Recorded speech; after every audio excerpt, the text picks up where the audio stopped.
যখন ফ্রি থাকেন সে সময় কি করেন? আল্লাহ আপনার জীবনে সহজ সময় আনবেন কিনা তা নির্ভর করে আপনার অবসর সময় আপনি কি করেন তার উপরে। অবসর সময়ের কর্মকাণ্ড তা নির্ধারণ করবে। আপনি নিজের প্রতি সৎ থেকে আমাদেরকে প্রশ্ন করতে হবে, অবসর পেলে আমরা কি করি, আর আমাদের ছেলে মেয়েদের কিভাবে অবসর কাটাতে শেখাই। যখনই তারা একটু ফ্রি সময় পায় ভিডিও গেম খেলা শুরু করে, যখনই তারা একটু ফ্রি সময় পায় টিভি ছেড়ে দেয়। আমরা উপকারী কিছু করছি না, আমরা প্রোডাক্টিভ কিছু করছি না।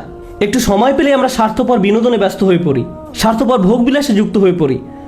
মাথার মধ্যে শুধু এই চিন্তাগুলো ঘুরপাক খেতে থাকে, দুপুরে কি খাবো, রাতে কি খাবো, কোন সিনেমাটা দেখবো, কিছু দেখতে চাও, কিছু খেলতে চাও। দিন রাত সারাক্ষণ শুধু বিনোদন, ভোগবিলাস আর অর্থহীন রঙ্গরসে ডুবে থাকা। আমাদের জীবন এমনই হয়ে গিয়েছে।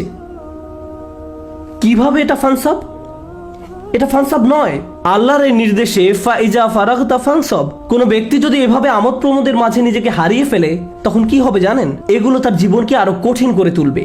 আমি বলছি না আপনি কোনো কিছু খেলতে পারবেন না বা কোনো ধরনের বিনোদন করতে পারবেন না।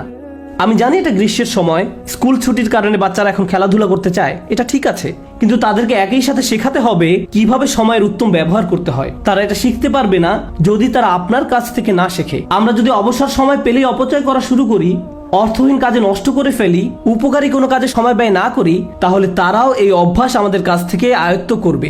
আমরা দৃষ্টান্ত রেখে যাচ্ছি, আমরা আমাদের আচার আচরণকে তাদের জন্য অনুকরণীয় হিসেবে উপস্থাপন করছি। আমরা এই আয়াত অনুযায়ী জীবনযাপন করলে তারা প্রশ্ন করবে, কেন তুমি সারাক্ষণ ব্যস্ত থাকো? কেন আমরা সব সময় কাউকে না কাউকে সাহায্য করি? আমরা এতবার মসজিদে কেন যাই? আমরা সারাক্ষণ এটা ওটা শিখছি কেন? আমাদের অবসর কোথায়? ফাইদা ফারাগতা ফানসাব, অর্থাৎ অতএব যখন অবসর পান পরিশ্রম করুন। فإن مع العسر يسرا إن مع العسر يسرا فإذا فرغت فانصب وإلى ربك فارغب। নিশ্চয়ই কষ্টের সাথে স্বস্তি রয়েছে। এই নির্দেশগুলো আল্লাহ আমাদের মহানবী সাল্লাল্লাহু আলাইহি সাল্লামকে প্রদান করেছিলেন। এই বিষয়গুলোর উপর ফোকাস করতে তাকে নির্দেশ দেওয়া হয়েছিল সাল্লাল্লাহু আলাইহি সাল্লাম। আমরা যদি আমাদের জীবনকে উন্নত করতে চাই, আমাদেরকেও এই শিক্ষাগুলো নিজেদের জীবনে বাস্তবায়ন করতে হবে। আমাদের সবারই জীবনে কোনো না কোনো সমস্যা রয়েছে। একটি সমস্যার সবচেয়ে বড় কঠিন দিক কোনটি? সমস্যার বাহ্যিক দিক মোকাবেলা করা সবচেয়ে কঠিন নয়, সবচেয়ে কষ্টকর ব্যাপারটি ঘটে আমাদের হৃদয়ে। সবচেয়ে দুরূহ ব্যাপার হলো সমস্যার সময় আমার অনুভূতি নিয়ন্ত্রণ করা। এটা আমাকে পুরোপুরি অসার, নিস্তেজ বানিয়ে দেয়। এখন সূরাটির দিকে লক্ষ্য করুন। প্রথমে যে স্বস্তি আল্লাহ আমাদের রাসূল সাল্লাল্লাহু আলাইহি সাল্লামকে প্রদান করেন, আলাম নাশরাহ লাকা সাদরাক, হে নবী আমি কি তোমার বক্ষদেশ প্রসারিত করে দেইনি?